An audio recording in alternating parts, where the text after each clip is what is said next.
All right, everybody. It is Monday, December 9th, year of our Lord 2024. And Juan Soto is a New York Met.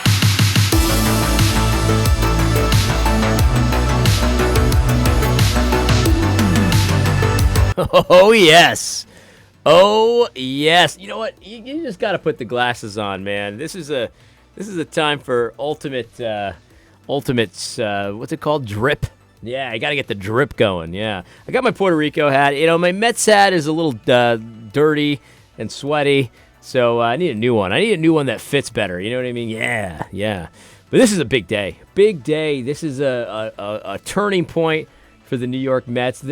I was talking to someone earlier, and we've had some decently big signings in the past, but nothing that even comes close to this, in my opinion. This is a guy in his prime, maybe in the beginning of his prime, and the player that everybody wanted, including the New York Yankees, and he was on the Yankees, and we just took him from him. I mean, it was just that simple. I mean, this has not happened in Major League history, in sports history. This is a momentous occasion. I mean, it's a lot of money, but hey, it's not my money. And listen, before you hear anybody else out there, because this has happened a few times, people say, oh, that A.D. Robles, he's just one of those anti-Semites. He's just one of those anti-Semitic guys, or at least he, maybe anti-Semitic adjacent. I don't know. One of those guys. Listen, I am pro Jewish hedge fund billionaires. I'm pro-Jewish hedge fund billionaire. Well, at least one Jewish hedge fund billionaire. I'm all about it, man. Uncle Steve, wow. He just did it. He just saw what he wanted and he just took it. It's just as simple as that. Man, what a day. 15 years, $765 million. Man, again, it's not my money. What do I care, I see people saying, yeah, fine. The Mets, he's a good player. Okay, congratulations, but I'm just glad you spent all your money on Juan Soto. All our money? This guy doesn't care. He's got all the money in the world. He's going to still spend. You think it's over? It's not over, my friends. It is not over. There's more signings to come.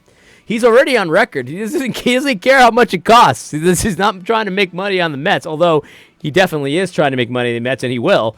But this is a momentous occasion. If I were you, I mean, obviously the stock price took a little jump. If the New York Mets were a stock, the stock price took a little jump overnight. But it's still a bargain, man. This is like buying Tesla at $50 a share. You know what I mean? This is a bargain. Right now, the stock is headed up. But if you wanted to listen, the Yankees, they're a blue chip stock. You know what I mean? They're going to pay you the dividends, and there's nothing wrong with that. You know what I mean? But you're not going to make a ton of money buying in on the Yankees right now. You know what I mean? Their stock is up here. Ours is down here. But I got to tell you, man, if you're looking to get a 10-bagger, you know what I mean? That's what you're looking for out there in the stock market. You're trading stock. You're a stock trader. You're looking for a 10-bagger, yeah, where you can 10x your money. I don't think you could do any better than the New York Mets right now. Oh, yes. Juan Soto saw it. Listen, Juan Soto's got epic plate discipline. You know what I mean? He's just got epic plate discipline. He knows the strike zone, and it doesn't matter what the situation is. Sometimes as fans, you want them to swing the bat, even if it's not a strike, because, they're a good hitter. You just want them to swing the bat. Pick up the bat. Juan Soto doesn't care. He just wants to get on base. You know what I mean? He will not swing at the junk. He's got tremendous plate discipline, and he also, I would argue, he's got business discipline too. He sees where the stock of the New York Mets is right now, and he's looking for a 10-bagger. And, man, I think he's going to get it, man. The future, I've been saying this for the last 2 years. The future of the New York Mets has never looked better. And Juan Soto saw it, and he believed, man. He believed. A lot of people thought that if the offers were comparable, that he would take the Yankees, because who wouldn't? I mean, they're a blue-chip franchise. They might be the marquee franchise of any sport in the United States. But he saw the future, and he said, look, the next 20 years, I don't know. I just don't know. Aaron Boone and Aaron Judge, I mean, he's good, but, he comes up small in the big moments. You know what I mean? I got to say, for someone like Soto, that probably meant a lot. Get to the World Series, the biggest stage possible. The lights are bright. This is when you need your stars, man. And he saw Judge just shrink like he typically does in the playoffs. This is something that probably he kept up here. And he saw the New York Mets, and he says, there I can be the guy. I can be the guy there. He could be the best Met of all time. That's the thing. I mean, he can be Mr. Met himself. I was thinking, man, my heart was so warm. My heart was so warm, I know a lot of you guys don't care about sports, but you should, and I'll tell you why in a minute. But, I'm thinking about when I was a little kid. I was a little too young for the 86, World Series and the 80s Mets when they were the talk of the town, all that stuff. A little too young for that. But when I was in the 90s, I remember my favorite players. When I was a young, little leaguer, loving the Mets, my favorite players were guys like Greg Jeffries. You know what I mean? Greg Jeffries. I used to love Greg Jeffries. But, these are small names, and I was just thinking all the different names that I liked at the time. And I got to say, my son, my 10-year-old son, when he thinks about his Little League days and how much he loved the Mets and stuff like that, his favorite player is probably going to be Juan Soto. And I never had anything like that growing up. I used to see all my friends, they would have all these big-name players, and I had Greg Jeffries. Nothing against Greg Jeffries. Good guy, But, man, this is going to be epic. My little heart grew 4 sizes yesterday. I'll tell you that right now. It really did. I'm going to be nice the rest of the year. Eddie Robles is going to be nice the rest of the year because Juan Soto has changed everything. That's for sure. Juan Soto. Big time, man. Big time. Listen, you don't like sports? I get it. A lot of my friends think that sports is just the bread and circus thing, all that stuff. It's just a distraction. You shouldn't like sports. And look, of course, you can go too far with sports. In fact, we're gonna do a little salt mining today. We're gonna see some guys that just go way too far with sports for sure. But I like sports. I think it scratches an itch that needs to be scratched. There's like this tribalistic thing that sports speaks to. That I think is a good thing to get involved in to a reasonable degree. You know what I mean? And it's great because you're basically rooting for the colors, right? You're rooting for the colors. So guy puts on the orange and blue, and he's the greatest guy in the world. The minute he's on the other team, you don't like him anymore. I mean, he's the enemy. You know what I mean? So you're not really even rooting for the players. Your favorite players, they could be your worst favorite players tomorrow if they get traded. They leave in free agency, all that kind of stuff. But I think there's a tribalistic camaraderie that happens with sports. It's kind of like a mock war. It's a mock battle. And I think that that's just something that's written into our DNA that I think is not necessarily a bad thing. But, in sports, we get to kind of practice that a little bit. It's like a little bit of a battle. And I think for kids, too, it's good to have that. It's good to sort of cultivate that a little bit, where you have a little bit of pride, but not really pride. It's more of like a loyalty to something that's, kind of not really definable. I mean, who cares? Orange and blue, who cares? But for some reason, we just do care. I like that. This camaraderie, man. You go to the games. I remember the last Met game I went to this year. It was an epic game. It was towards the end of the year when the games were super meaningful against the Phillies, the rival Phillies. And, some drunk kids sit behind us, and I'm there with my kids. And the first thing they do is they sit down is they say a big, loud curse word. And I turned around. I said, guys, we got kids here. And they're like, oh, man, sorry. Anyway, a couple seconds later, they're hammered. These guys are hammered. And there's one guy that just keeps saying, oh, yeah, Alvarez, he's swinging a hot bat, this and that. And, Alvarez comes up, he hits a home run. And I turned to the guy that I just, kind of reprimanded for cursing. And I said, he's swinging a hot bat. High fives everywhere. It was great. It was wonderful. But then, of course, there's people that take it too far.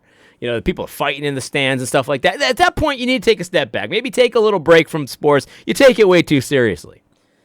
But at some level, that kind of camaraderie where there's this random person that I don't even know, but I guess we root for the same colors, and now we're friends. You know what I mean? There's something good about that. That's scratching an itch that I think is good to scratch sometimes. But man, Juan Soto, man, generational talent. Some people are sour grapes right now. Everybody wanted him because they all knew he's an epic player. But now people say, oh, he's not generational. He's not worth it. I mean, it's not your money. Who cares? He's not worth it. No, he's definitely worth it. People pointing to the batting average. He doesn't even bat 300. Who cares?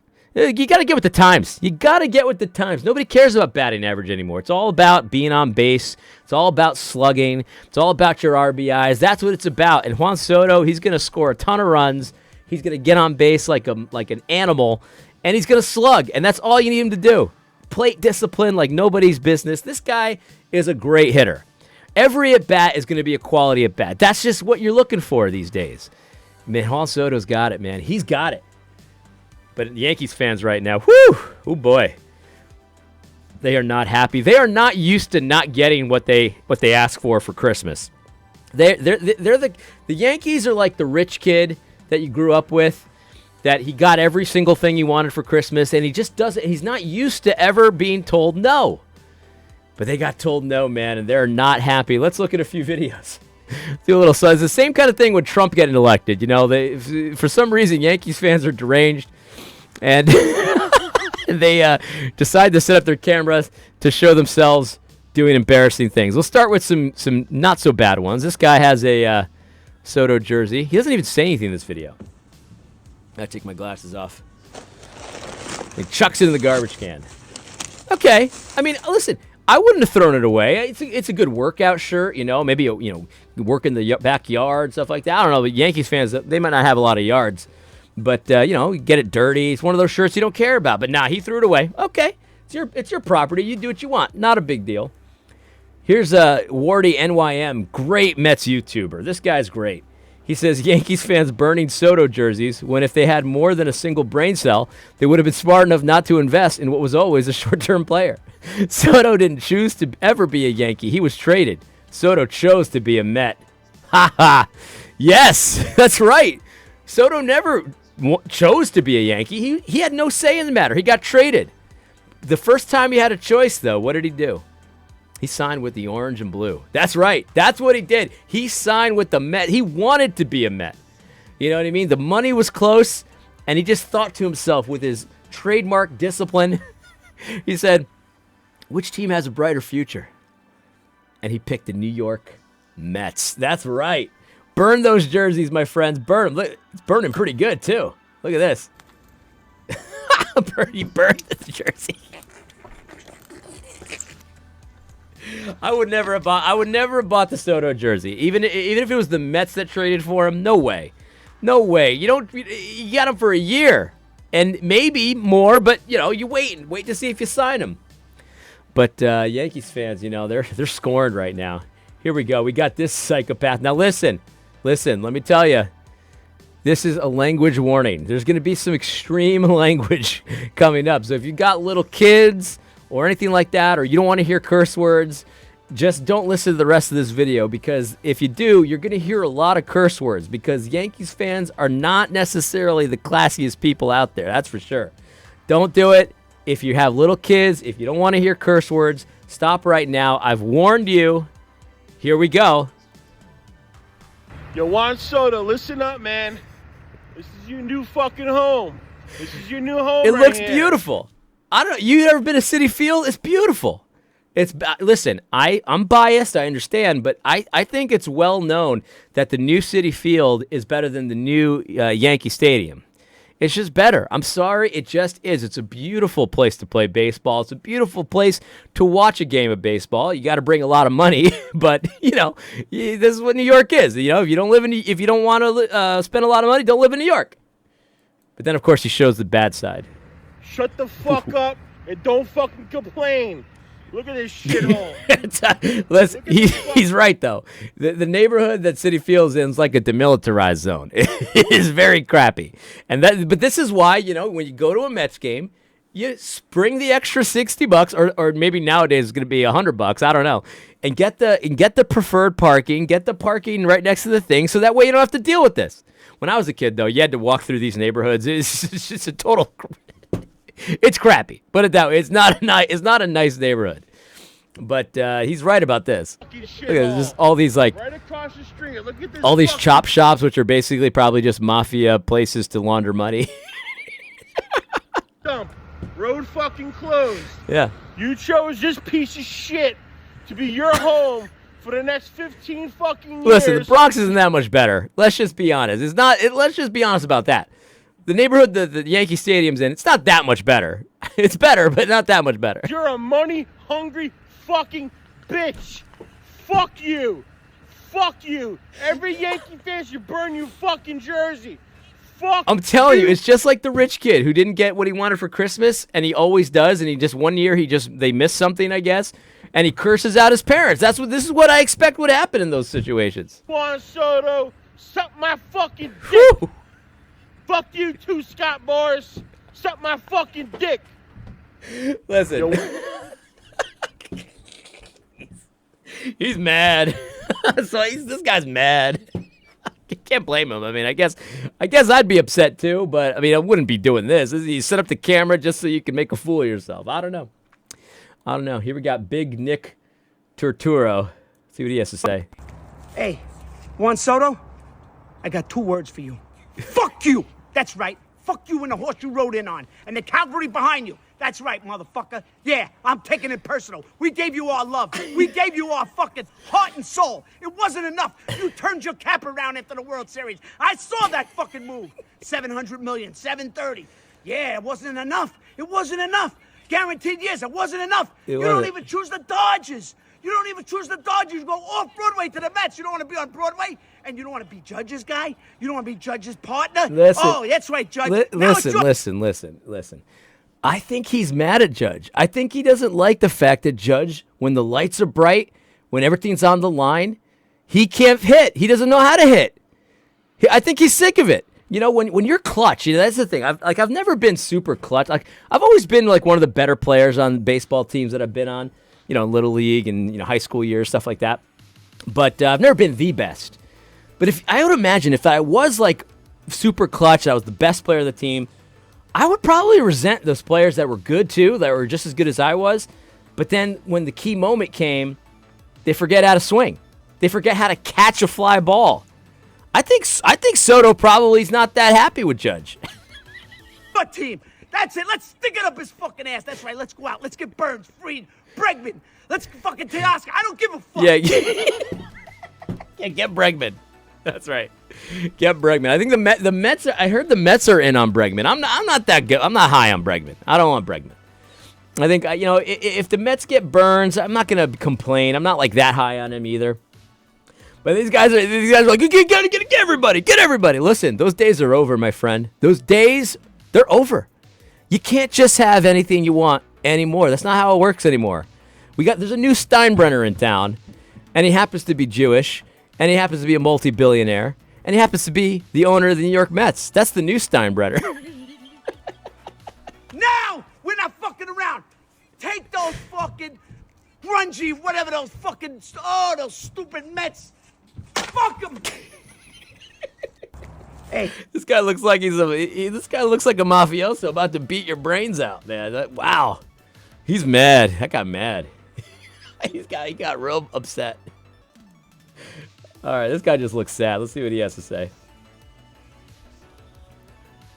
Why does this make me this upset?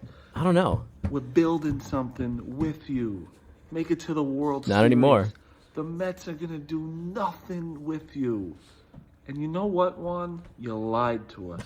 You absolutely lied to us. I don't see how he lied. I mean, everyone with a brain knew that he was going to get, he was going for the big money. He wanted to get the most money he could. Everybody knew that. He's been saying that for a long time. Didn't he turn down like a $400 million contract just a few years ago? He turned down a $400 million contract, which would have been, I think it would have been the biggest contract at the time. You got to know he's in it for the money. And the thing is, it's not just the money. That's what's really burning the Yankees up, because the Yankees had almost the same money. It's not just the money. It's just that he didn't want to play for you. It's like he played for you for a year, and he just wasn't convinced. That's it. I mean, it's as simple as that. That's what really is boggling the mind right now. He went for the money, but it wasn't just the money, and every Yankee fan knows it. The Yankees are in that ballpark that you got. Around $730 million. 760. You went to the sewer rat. 760. You went to those sewer rat Mets. Whoa. Cool it on the anti-Semitism, buddy. Listen, if you're against the signing here, and then you're saying sewer rats and stuff like that, I don't make the rules. That's anti-Semitism, brother. And I got to be honest with you. I'll take kindly to it. The 80 Robles YouTube channel doesn't take kindly to that kind of anti-Semitic language. We just don't. we better sign everybody. And I Enjoy hope Bregman. Enjoy Bregman. I heard they're going to trade for Cody Bellinger. Yeah, enjoy that. Oh, man. I heard some people say they're going to get Alonso. They really need a first baseman, too. They're going to get Alonso. And listen, I think the Mets are going to get Alonso back. I don't think the Mets are done. The Mets should get Alonso back. That's my opinion. But if the Yankees get him, that's a total little bro move, man. That's a little brother move. You trade stars, and the Mets upgrade big time, and you downgrade. And listen, nothing against Alonso. I like Alonso. I want Alonso back. But if the Yankees get him, there's no question that that's a downgrade. That's a little brother move, man. Sign him. Go for it. Oh, you stupid bastard, that Cohen bastard. Again, this is what I'm talking about with the. Listen, get me a declaration. Give me an Antioch Declaration Part 2 that says anyone who's upset with Steve Cohen, throwing his weight around, spending his money, trying to make his baseball team better. I don't stand for that kind of anti-Semitism. It's just anti-Semitic to the core. It's envy. Doug was right. This is envy. That's what's happening here. This is envy, anti-Semitic envy, racial vainglory. That's what this is. I'm with it. I don't even have words for it, man. You lose a World Series. Go have fun with the polar bear. Yeah. Go have fun with that team. He thinks Alonso's coming back too. I agree. They don't even have they have no pitching staff. The Dodgers, you're never going to get past the Listen, Dodgers. we won 2 games against the Dodgers, and now we have Soto. And so we improved, that's for sure. Maybe the Dodgers improved too. They signed Michael Conforto. I like Michael Conforto, old school Met. But I got to tell you, people keep saying about this pitching staff thing. Oh, they don't have any pitching staff. Listen, last year wasn't a fluke. I like this strategy. I like the strategy of not making a huge splash with the pitchers. And I'm not against it, too. Like, if we get Corbin Burns, which I heard that we're trying to get, I wouldn't be sad or upset. But you don't need all that. Listen, pitching, I don't think you should invest a ton in pitching, at least the big names. Here's why. Number one, they only pitch every 5 games, right? 5 or 6 games, right? They only pitch once.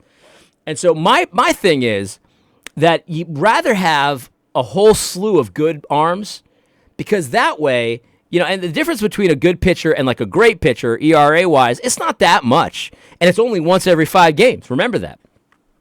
So you always got to hit. You should invest in the hitters. You always got to get runs, right? That's just a bottom line. And here's the thing. Pitchers, too, their arms are a ticking time bomb, especially these days when all they're doing is throwing real hard. You know what I mean? Everyone's arm's going to explode at any moment. You just have to expect that. So if you spend all this money on a big splash for a big pitcher, it could work out, or it might be an epic disaster. So what I'd rather do is get 5, 6, 7 good arms where you could just slot them in. And they're not going to be as dominant, but they'll be good. And if someone gets hurt, you slide the next guy in and everything's okay. And I think that's the way to go. I really do. I think that's the way to go. I think that's what Stearns is doing. And I think he trusts his pitching lab to get the most out of the pitchers as possible. I think he trusts that. And I think he understands that. Listen, even the playoffs, too. Like, I didn't care who pitched in the playoffs. Manaea, Severino, Quintana, David Peterson. I trusted them all. It didn't matter who was pitching. And look, they're going to give up some runs, but it's not going to be that much more than your top flight guys. It's just that simple. I like the idea of collecting all of these really good arms or good arms, and then, seeing what you can get out of them. The cream rises to the top, and if someone gets injured, you slide in the next guy. No, that's what I like. I don't think you need to make a big splash. So all this talk about the Mets pitching staff, they don't have any pitchers. I don't know. I bet you Clay Holmes is going to be a good starter next year. That's what I think. I think Clay Holmes said, hey, Juan, come on over to the Mets, man. It's good over here. And Juan was like, all right. That's what I think happened. Have fun. Never getting back to the World Series. Oh, it's happening. With your 15-year bullshit. Oh, it's happening, baby. It's definitely happening. This guy is wishing that it wouldn't happen, but it's happening. Then we got this guy. This guy sounds like he's not kidding. He's really pissed about Juan Soto. Vigilantes. That's right. People want to jump up and choke us and kill us for being loud. How about we do the same when they attempt to oppress us? I'm tired. We need some black vigilantes. Black vigilantes, man. These Yankee fans are not kidding. This is the thing about Yankees fans. They're so entitled. They think that if they don't get what they want, then they're being oppressed. And now he's talking about choking people out and black vigilantes and stuff like that. I mean, you guys really just need to calm down. I don't know. I mean, maybe take a break from baseball for a second. You know what I mean? It's a little too much. It's just okay. You didn't get Juan Soto, and people got to die because of it. I don't know, man. I don't know. In any case, that's my video for today. We'll see. Maybe I'll do a real video for today. I don't know. We'll see. Maybe tomorrow. I'll get you with a real video tomorrow. But it's a great day, man. Everything's changed. The Mets have changed the face of Major League Baseball. That's right. And it's just the beginning. There's going to be more signings, man. I feel it. I feel it in my bones. And Uncle Steve, he's going to go for it. And he should. In any case, listen. And by the way, listen, this is the other thing. You don't want Uncle Steve to spend money? That's that anti-Semitism. Do you know how hard it is for Jews to get work these days or to even rise to leadership positions in companies? Man, it's very hard. And if you're against what Steve Cohen's doing, then I got to question a lot about you. It's envy. It's anti-Semitism. It's Jew hatred. It's all of these things. Woke right. Anyone who's against Steve Cohen doing what he did, woke right. I'm telling you right now, that is a fact, man. That's a fact. God bless. Puro fuego es mi amor.